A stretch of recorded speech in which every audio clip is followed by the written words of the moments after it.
continue our lecture for today.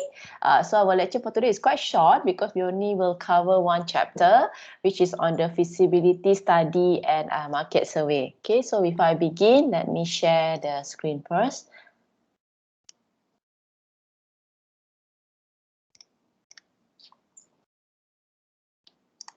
Okay, so today we will talk about how to do a good feasibility study as well as a market survey before you begin on designing the plant as assigned. So I already given you the assigned chemical, the assigned production rate. So by right, you can already start doing on your literature study. But before you begin, let me teach you first what you actually supposed to find and what are the information that is needed in feasibility study and market survey.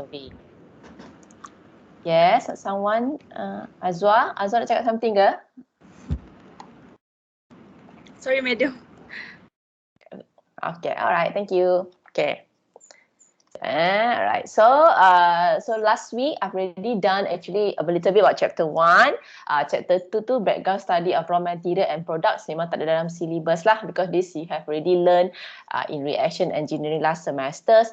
You already know what you're supposed to do on the background study on raw material and products. Okay, so today we will go on chapter 3, which is on feasibility study. Alright, so before we begin on feasibility study, that is what you need to do first, which is to do literature survey. Okay, so last week I already taught you a little bit about what you're supposed to find, but today we will actually learn in more detail what is actually needed when we are doing feasibility study. So remember, feasibility study is to determine the feasible method, and determining the feasible methods and process has different criteria.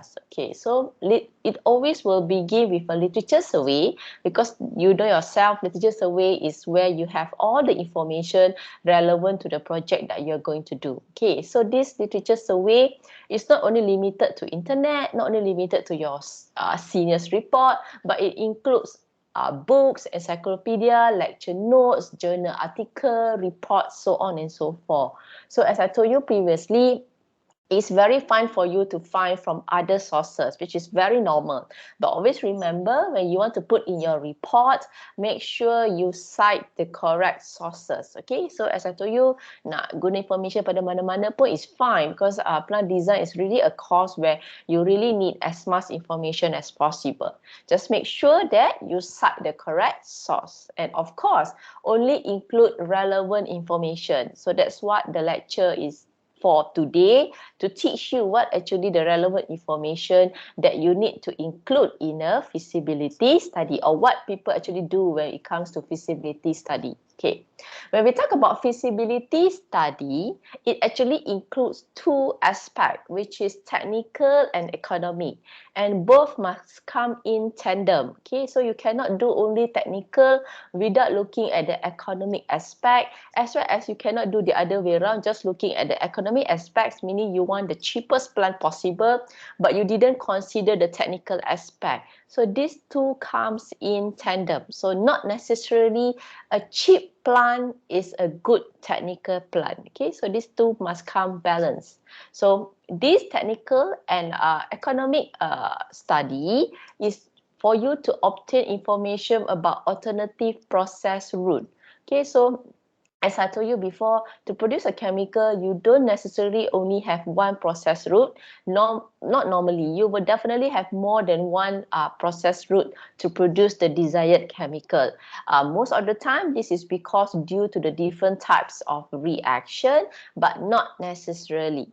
Okay, so when you're doing this feasibility study, it's only an introductory assessment. Okay, it's just your assessment.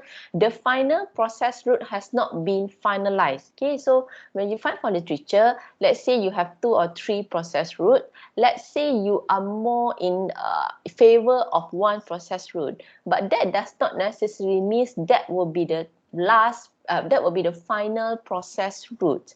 You may as well modify the existing process route. Perhaps the equipment, probably the sequence, or perhaps you want to improve the purity, you want to improve the separation, so on and so forth. So that what you obtain from the literature is just a reference for you, but it's not the final process route, although you may already establish your preferred route. So let's say kamu ada 2-3 proses, kamu sebenarnya dah boleh pilih between these processes mana yang kamu rasa lebih sesuai untuk kamu punya plan. So from there, kita akan start modify, so on and so forth. So apa yang kita buat at this stage is just to provide an assessment on this route suitability. Okay, so kalau kita nak pilih pun atau kita nak tengok mana yang prefer pun, we must have certain criteria that we need to see and fulfill. Okay, so feasibility study has two, right? Technical and economic. When we talk about technical, you have to consider the alternative process as well as the equipment that makes up the chemical plant in each case. So when we have to consider the process, you have to consider as well the equipment. So remember I told you maybe certain process can be quite complex. When the process are complex, you will have many equipment. So when you have many equipments, you know, the complexity increases, so it also includes a lot of issues as well. But sometimes this complexity is needed if you are producing a very high-end chemicals, or you want to produce a chemical with a very high purity, so on and so forth. Next one is you also have to identify equipments that pose particular or unusual design problem or that are very expensive or hazardous. Okay, so when you identify process route, sometimes certain process route will include equipment that is very, equipment that is very highly technical equipment, or equipment that is very expensive, meaning they're using a very high-end technology. So again, as I told you, sometimes yes, high-end technology is needed, but is it in tandem with the product that you are producing? As well as certain process might use certain chemicals which may be expensive or hazardous. Or sometimes certain process route employs high operating condition which also poses additional risks and challenges to your process. Okay, so next, you should determine whether it's possible to design and build a chemical plant for the manufacturing process. So after you send all the process, then you will then decide which process are more feasible for you to build as your plant. Okay, and you may also consider external factors that may influence the operation of your plant, which may include discharge level, stability of raw materials, stability of raw material supplies, and some other reasons. So for example, like I told you before, if let's say your process is producing a lot of byproducts, and or if these byproducts are hazardous, then you may have to consider that you will have to additional complexity in the treatment of the waste. Or sometimes raw material. So just now I've told you raw material might be hazardous, right? And sometimes the supply of the raw material also should be considered. So remember I told you last week, if let's say your raw material is very hard to be obtained locally, meaning you have to obtain it from other countries. So you may have to consider additional cost pula on transportation, so on and so forth. So these are also factors to be considered when you are doing feasibility studies. And then we come to economy, comes to money. Okay, so just now technical part is about equipment, about material, about the process, so on and so forth. When about economic, is definitely about money. Okay, so only an initial assessment, okay, just an initial assessment to make sure that your plant is not a loss maker. So katakan kamu kira production cost kamu, estimation production cost dengan cost untuk the amount, the income that you will earn. If the amount of income that you earn is much lesser than your plant, or it takes you let's say 10 to 20 years baru boleh dapat balik, recoup balik all the investment, that signify is definitely a loss maker. Okay, so you definitely know that this process cannot be done. So you cannot really actually determine how much money you will make or how much is the period of break even, but at least you are sure that this plant will eventually make money at a possible at a feasible duration of time, or we call it as break even time. So later you will learn about break even time as well. Okay, so economic aspect ni is just to determine whether a chemical plant for this manufacturing process can be designed and built. Okay, so kamu boleh tengok actually dua ni berkait. So let's say if I choose a very highly, if I consider technical aspect, let's say the plant I want to use a very high end technology, which let's say katakan teknologi pun tak ada kat Malaysia, you have to acquire the technology from elsewhere. So that's also actually amount of money. And then that bila kamu pilih high end technology, technical aspect, that might be good. But then when you look at economy aspect, this would not favor because highly end technology perhaps will incur a lot of costs. So actually these two things comes in tandem and you have to consider both at the same time. Okay, so next one is on let's go in details of each of these feasibility, technical and economic. Okay, when we talk about technical pula, there are actually many, just now saya bagi example, now this is more in details. So this technical feasibility study includes, of course, raw material. Always we will talk about raw material. So the availability of the raw material, is it easily available locally, or you may have to acquire it from overseas? If it's from overseas, what are the possible countries? At least you identify the possible countries that may supply the chemicals to you. One, availability, because availability will also decide your plant location. So let's say katakan your raw material availability tu ada kat overseas, and the main transportation is through shipping, let's say. So you may need to consider your plant location to be nearby a port, so that it will be easier for your transportation of your raw material. Second, of course, quantity, quality and cost. So remember I told you, sebab tu nanti kamu akan buat mass balance. So from the mass balance study, you will know actually roughly how much quantity of raw material that you may need.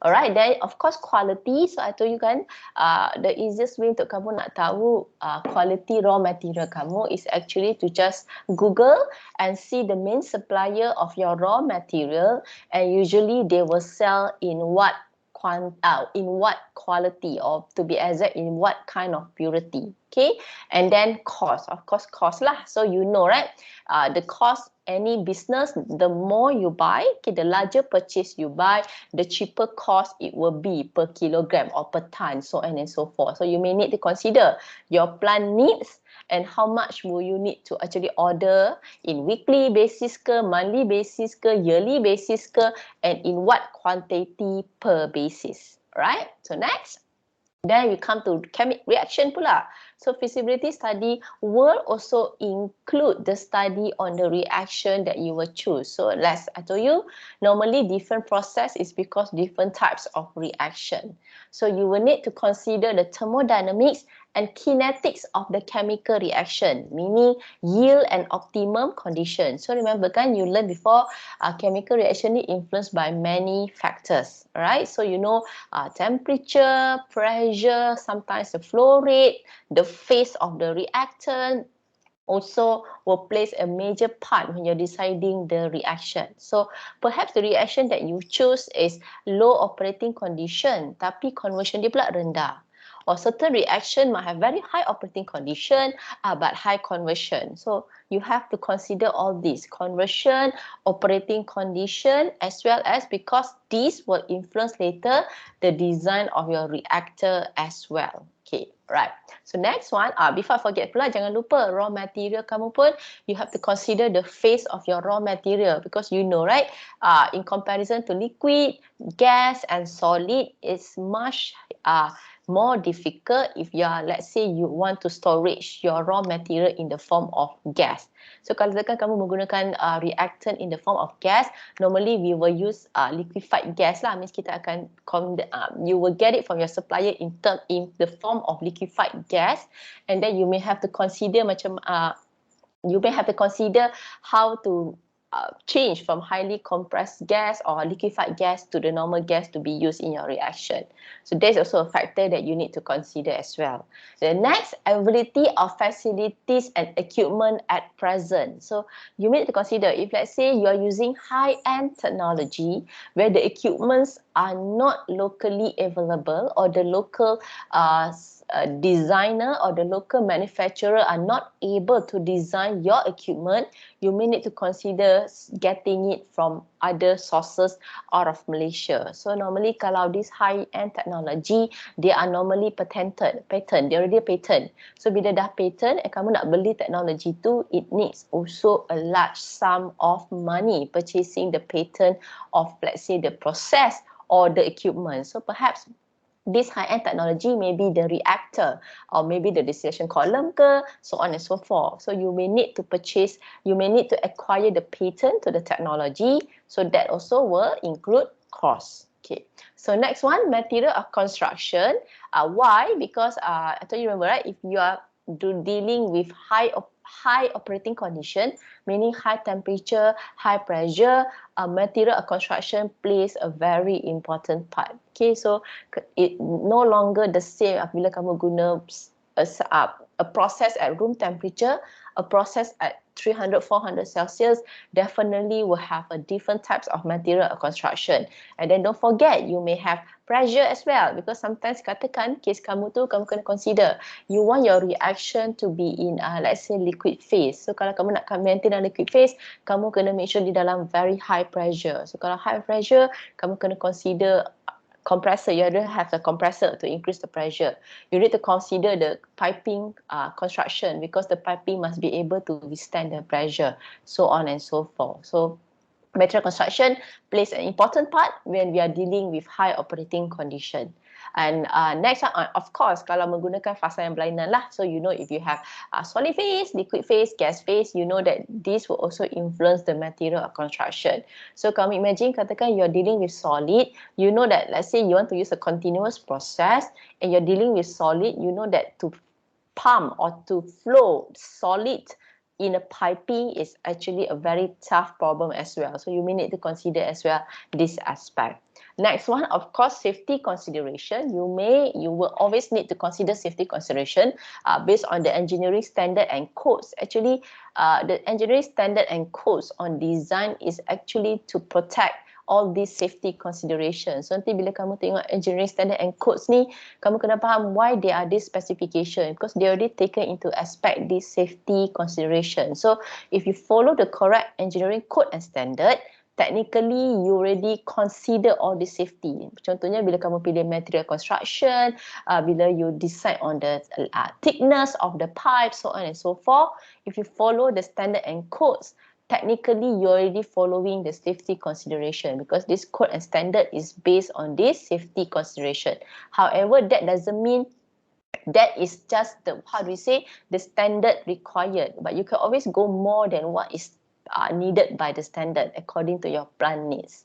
And next one, product characteristics. So at the end, you have to consider also the product. So meaning the chemical, physical properties, specification, impurities, effects of storage. So the end product, like if you realize in your grouping, saya tak beritahu what purity that you have to produce or what are the specification.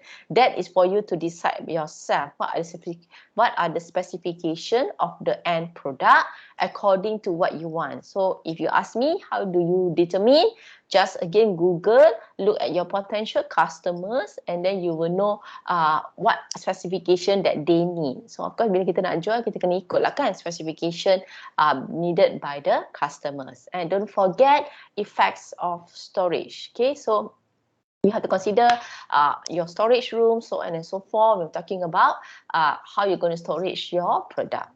Okay, so next one is on economy. So tadi dah technical, now it comes to economy. What are the economic factors that you need to consider? Of course, first, facilities and equipment to purchase. So kamu perasan macam sama kan, yang sebelum ni pun saya cakap pasal facility equipment, bila economy pun cakap pasal facilities and equipment. Of course lah, sebab when we consider technically this equipment that I need, you also have to consider economically whether it's feasible tak nak beli equipment ni. So remember, like for example, kalau kita nak choose high-end technology, you know that the equipment will need more automation, so on and so forth. This will definitely incur cost. So whether it's feasible or not to choose that technology. Next one, estimation of production cost and total investment. So later we will discuss how you want to estimate the production cost and the total investment that you will need. So this is just the estimation, okay? The final total production cost and investment you will do in design project 2. In design project 1, we will do estimation, which I will teach you later how to do the estimation. So next one, you have to do market survey and competition survey. Kamu kena tahu what is your market, potential market, and who are your competitors. Okay, nak cakap pasal market ni pula, apa yang kamu kena, what do you need to know? Okay, it includes present and future supply and demand. So if you ask me, by right, you should know at least 5 to 10 years previous former and future yang dah lepas dan yang akan datang, 5 to 10 years punya supply and demand. So by right this is 2021, right? You should know the supply from the supply and demand from year 2010 to year by right 2030. So 10 years back, 10 years front. Okay, so about 2010 to 2030 punya supply and demands of your product. You should do the survey on this. Okay, so don't worry, the chemical given to you are common ones you can easily find from the internet. But if you cannot get 10 years, 5 years will be fine. So means daripada 2015 to 2025 pun okay. But usually orang akan buat 10 tahun lah, 1 decade. Kenapa 1 decade? Sebab biasa break even for a plant, masa untuk akhirnya the plant to make money, to recoup back the investment is 5 to 10 years. So bayangkan kalau kamu tak buat market survey, bayangkan kamu hanya buat 2-3 tahun market survey, tak sempat your plant nak buat duit, dah tutup dah. Because dah tak ada supply and demand. So that's why we always do 10 years back, 10 years forward, market supply and demand study, because usually that is the amount of years needed for your plant to finally get break even. So including also present users, what are the present users of your product? So for example, phenol. What are the present users of phenol currently? So that will be your existing customer. Okay, yang siapa akan menggunakan pada waktu sekarang is your existing customer.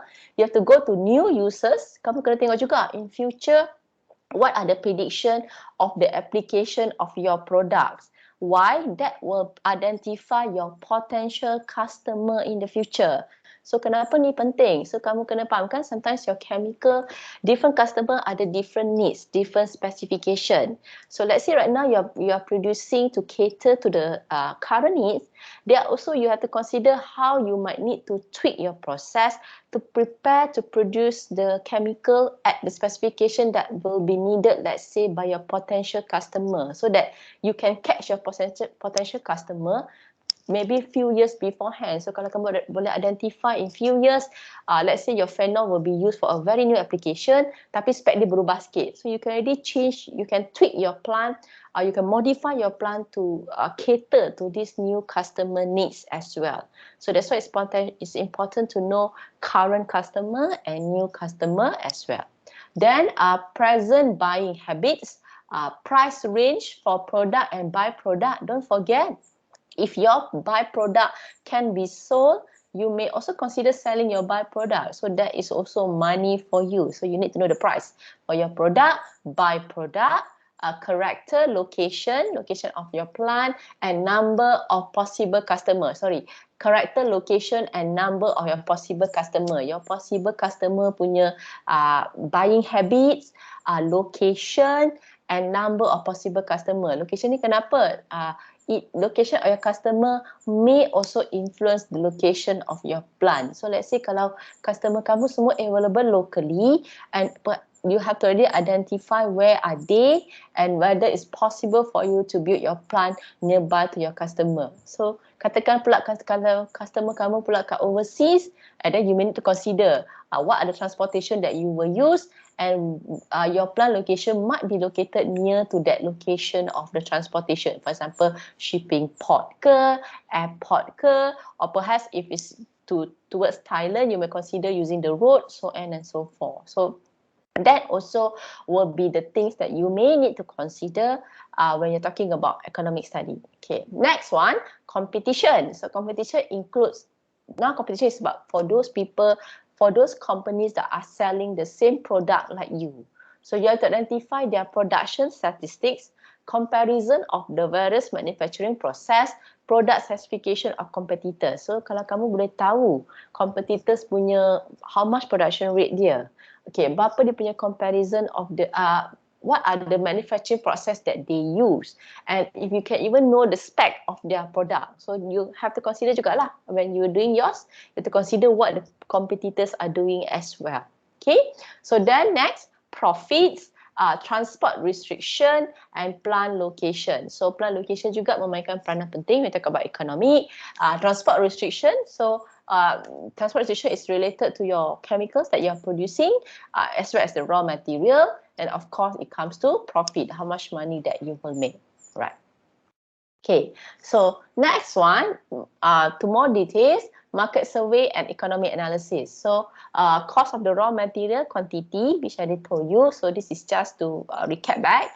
You need to know the cost of the raw material, the quantity, the current selling price of the product. Okay, so you need to know what is the selling price currently of your product. Market for the product and raw material. So you need to know what are the potential customer and what are the potential supplier for your raw material.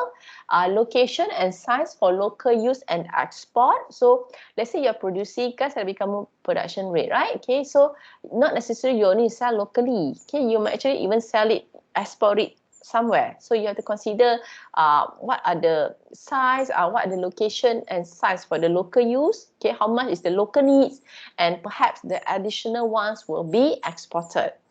Sales and production trend, so I put it 5 years here. So 5 years is sufficient, but if you can go even up to 10 years, it's even better. So I think 5 years is easily available. 10 years ni susah sikit, but if you can get 10 years, it's even better. 5 years, 10 years forward, 10 years backward of the sales and production track. And minimum sales for break even. So if someone who are not sure what's break even is the time period needed when finally your plant has recouped back all the investment cost, or we can say as the time where your plant start making money. So bila kamu buka plant, for the next 5 years, it's not possible to make money. Chemical plant lah. Okay, we're not talking about the small shops. We're talking about chemical plant.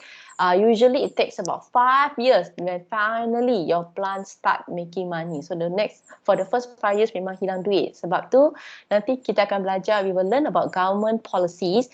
If you realize government policies, usually the first 3 to 5 years, dia akan bagi tax exemption kepada all this industry. Dia tahu sebab the first 3 and 5 years, these companies will not be making money. So dia akan buat tax exemption, companies ni tak payah bayar tax for the first 3 to 5 years. So after you dah break even, you dah start making money, then only you will pay tax to the government. So even government has all this tax exemption to consider the factor that usually chemical plants, certain manufacturing industries, not only chemical plant, certain manufacturing industries will take certain years only you can actually break even. Okay, so next one, application. Okay, so remember I told you, you have you have application new customer dengan existing customer, right? So when you want to determine your applications of your product, okay, sebab kenapa nak kena tahu application dia? Sebab application dia will then relate to the properties, specification of your product. Okay, sebab tu kamu kena tahu siapa customer, baru boleh tahu product spec. Bukan dah produce baru cari customer. Tak boleh. You need to know which customer will definitely purchase your chemical based on their spec. So you will produce according to the spec. So then, macam nak tahu berapa, how to determine for existing customer ke, new customer ke. Rule of thumb, 60 to 80% of production is to cover the main users or the existing users. And then you keep another 20 to 40% is for new users or applications for the product. So 60-80% is for the existing one, and another 20 to 40% is to cater for the new users. Sebab kalau biasanya new users, demand dia tak banyak lagi. Kan baru-baru kan. So when new, the demand is not that much. But if you are smart, from the very beginning you dah cater, so you know that these new users will increase with years. So once you dah establish that you start producing it, as the years goes by, these new users will be the main users. So kamu faham tak? Kamu dah predict, kamu dah menghasilkan pada tahun ni with the prediction that in years to come, these new users will be the main users. So when it comes to business or it comes to any kind of business, you cannot just sell what is needed now and then bila customer bertukar, kamu baru nak tukar. Kamu tak boleh. You have to already predict, you have to already prepare for the situation and you follow the customer demands at the very beginning. Okay. So next one. Okay, this is about the financial implication. How are you supposed to calculate this financial feasibility study that includes the financial implication? Nanti dalam report ada satu part tu, you have to estimate your plant punya cost. So let me teach you how to do so. Okay, so first, production capacity.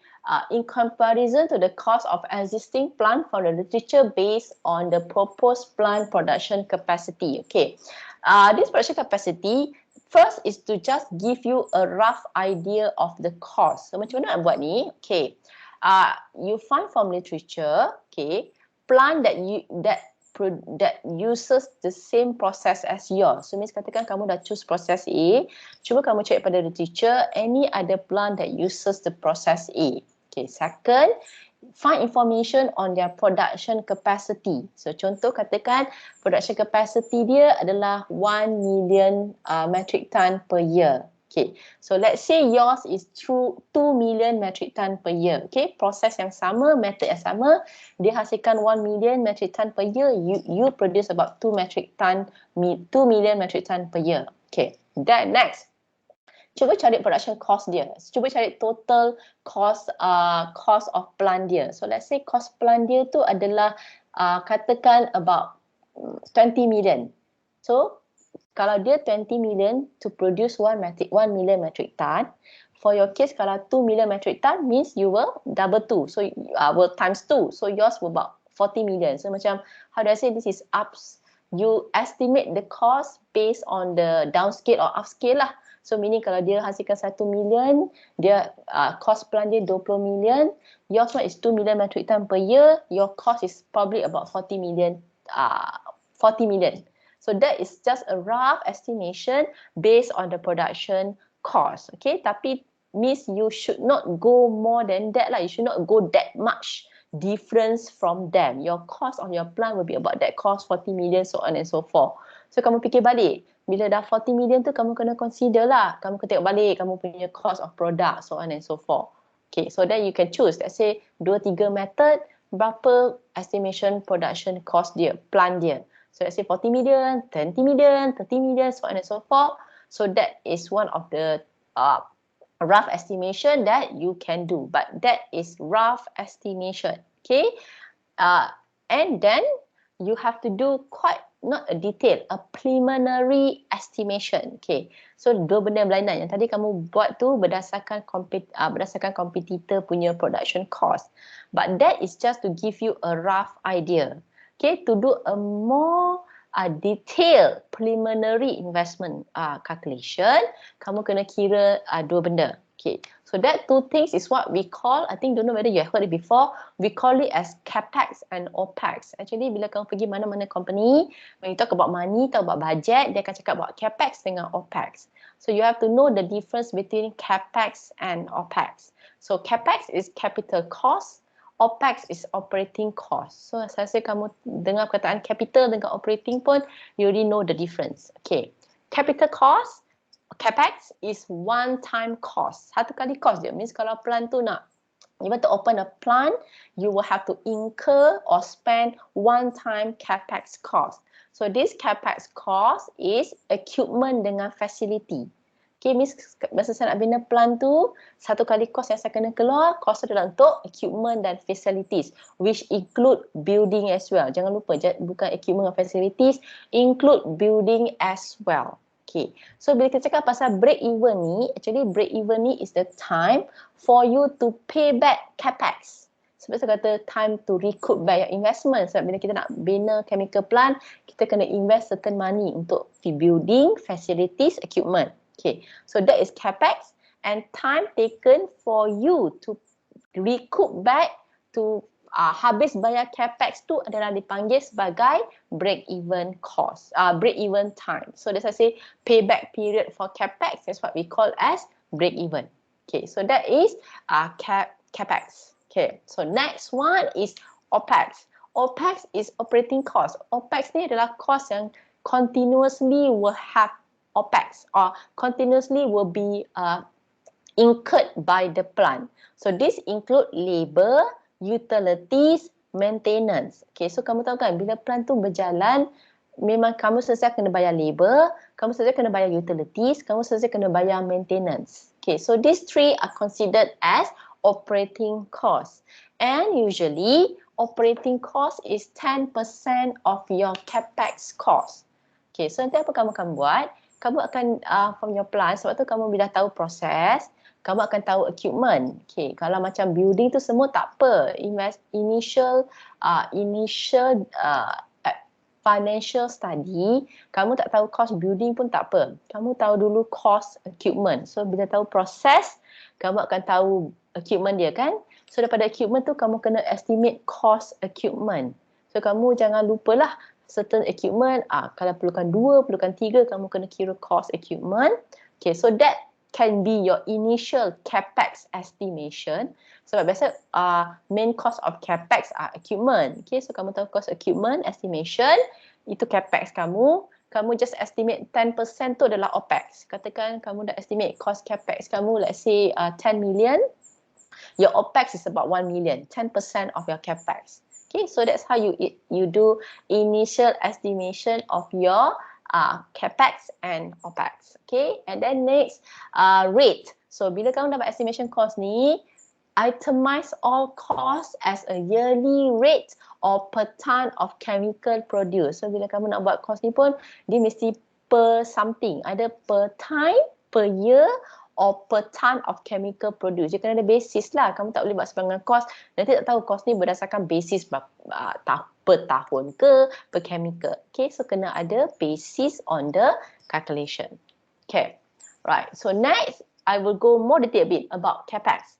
So capex, as I told you, include cost of equipment. So reactor, heat exchanger, column, vessel, and ancillary equipment such as process piping, insulation can be estimated after the total cost of the major item is known. Okay, kamu jangan bimbang. There's a lot of books that will tell you how to estimate the costs. Okay, macam reactor, heat exchanger, column, vessel ni, sebab kamu belum design, so kamu tak akan tahu the real cost. But you can check, there are many books that will give you the estimation of the cost of the equipment. So you just use the estimation preliminary first. Okay, sama ancillary equipment macam piping ke insulation pun, dia akan, the book will give you certain guideline macam mana nak buat estimation of the cost. Okay, so that's for major equipments. Next is auxiliary services. So this includes steam, water, electricity supply, distribution, road, buildings, and communication. So this one also costs, if you can include so much better. Normally cost equipment sahaja yang actually it depends. Macam saya tak boleh kata boleh cari, tak boleh cari. It really depends on your process. Certain process memang information senang dicari. Certain process not so straightforward. Okay, so you have to try to find, but if you cannot find for the auxiliary services, it's okay.